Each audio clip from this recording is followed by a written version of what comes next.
زندگی میں وہی لوگ آگے بڑھتے ہیں جو لوگ جھاڑو لگاتے ہیں، ورنہ تو پوچھا لگانے والوں کو میں نے ہمیشہ پیچھے ہی ہٹتے دیکھا ہے۔ وہ تمہارے اندر کی بے چینی سے واقف ہے، وہ تمہاری ساری پریشانیوں سے واقف ہے۔ بس تم اپنے رب پر توکل رکھو، وہ ضرور تمہیں تمہارے حصے کے سکھ دے گا۔ کچرے میں پھینکی گئی روٹیاں یہی بیان کرتی ہیں کہ انسان پیٹ بھرتے ہی اپنی اوقات اور اپنے رب کو بھول جاتا ہے۔ تم کیوں بھول جاتے ہو؟ جس شخص کی حقیقت اللہ تم پر ظاہر کر دیتا ہے، اس کی حقیقت کبھی نہیں بدل سکتی، اور جس سے تکلیف کے سوا کچھ نہ ملے وہ کیسے تمہارے حق میں بہتر ہو سکتا ہے؟ نکاح، بے شک اللہ کریم نے نکاح کو پسند فرمایا ہے، اور بہترین محبت وہی ہے جو نکاح کے بعد ایک دوسرے کے لیے قربانی دینے اور دکھ سکھ کا احساس کرنے سے پیدا ہوتی ہے۔ ہماری دعا ہے رب کریم ہر نکاح کو کامیاب فرمائے، آمین۔ انتظار کا پھل، اس انتظار کا پھل کبھی تمہیں مایوس نہیں کرے گا جو تم نے اللہ رب العزت کی رضا کے لیے کیا، اور تمہیں کبھی بھی ان فیصلوں پر پچھتانا نہیں پڑے گا جنہیں تم نے اللہ رب العزت کے حوالے کر دیا۔ تمہاری آہیں، تمہاری سسکیاں کبھی خالی نہیں جائیں گی۔ زندگی ہمیشہ کچھ نیا دکھائے گی، کبھی ہنسائے گی، کبھی رلائے گی۔ اس پر مت بھروسہ رکھنا، یہ زندگی ہے، نہ جانے کس موڑ پر اکیلا چھوڑ جائے گی۔ یاد رہے، جھوٹ بہت تیز دوڑتا ہے لیکن منزل پر سچ ہی پہنچتا ہے۔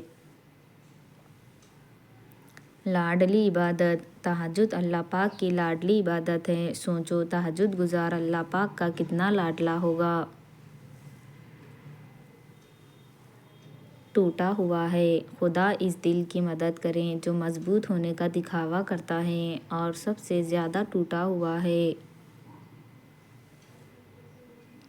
ہر اگنے والی چیز یہ بتاتی ہے کہ انسان جو بیچتا ہے وہی کاٹتا ہے۔ اے میرے دوست، اگر تم سمجھدار ہو تو محبت کے سوا کچھ نہ بیجو۔ مایوس مت ہوا کرو، مایوس مت ہوا کرو۔ دل سے نکلی ہوئی ایک دعا ہر گمان کو یقین میں بدل دیتی ہے، اور اللہ تمہیں خواب تک دیکھتا ہے جب وہ ان کی تدبیر پر راضی ہوتا ہے۔ اگر اس نے تمہیں وہ نہ دینا ہوتا جو تم مانگ رہے ہو تو کیا وہ تمہیں کبھی دعا کی توفیق دیتا؟ اسی لیے مایوس مت ہوا کرو، بس سچے دل سے دعا کرتے رہو، اللہ تمہاری دعا صحیح وقت پر ضرور قبول کرے گا۔ اکثر خاندانوں میں ایسے مہربان بھی ہوتے ہیں جو اپنوں سے حسد کرتے ہیں اور غیروں کے جوتے اٹھاتے ہوئے فخر محسوس کرتے ہیں۔ حضرت علی رضی اللہ نے فرمایا، جب کبھی گرتے گرتے سنبھل جاؤ تو سمجھ لینا اللہ تعالیٰ نے تمہاری ماں کی دعاؤں کے ذریعے تھام لیا ہے۔ وقت کی تیز رفتاری سکھاتی ہے، بتاتی ہے، دکھاتی ہے، منزل بھی، مسافر بھی، اپنے بھی اور پرائے بھی۔ حضرت علی رضی اللہ نے فرمایا، اخلاق ایک دکان ہے اور زبان اس کا تالا ہے۔ تالا کھلتا ہے تو معلوم ہوتا ہے کہ دکان سونے کی ہے یا کوئلے کی۔ قبولیت کی نشانی، حالانکہ تمہیں لگتا ہے کہ یہ ناممکن ہے، پھر بھی مسلسل اسی دعا کا مانگنا یہ قبولیت کی نشانی نہیں تو اور کیا ہے۔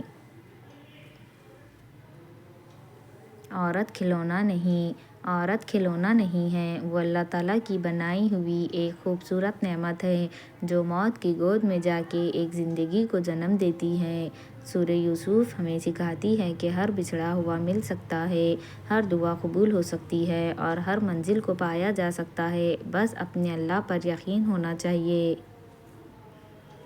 زندگی مسلسل جدوجہد اور جستجو کا نام ہے، کیونکہ اللہ ہر پرندے کو رزق دیتا ہے مگر اس کے گھونسلے میں نہیں ڈالتا۔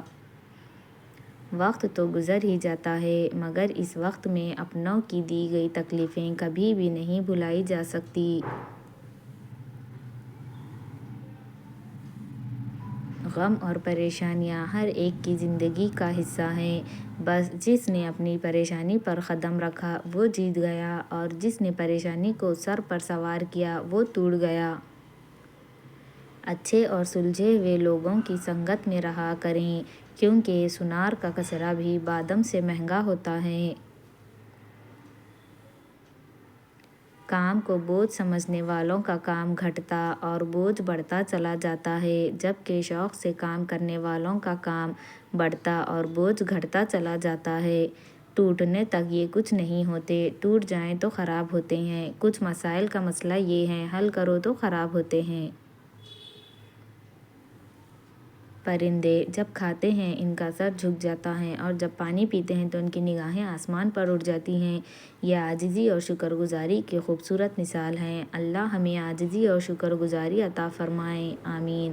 خدا اگر ساری کائنات بھی تم سے منہ پھیر لیں تو تمہیں تنہا خدا کافی ہے۔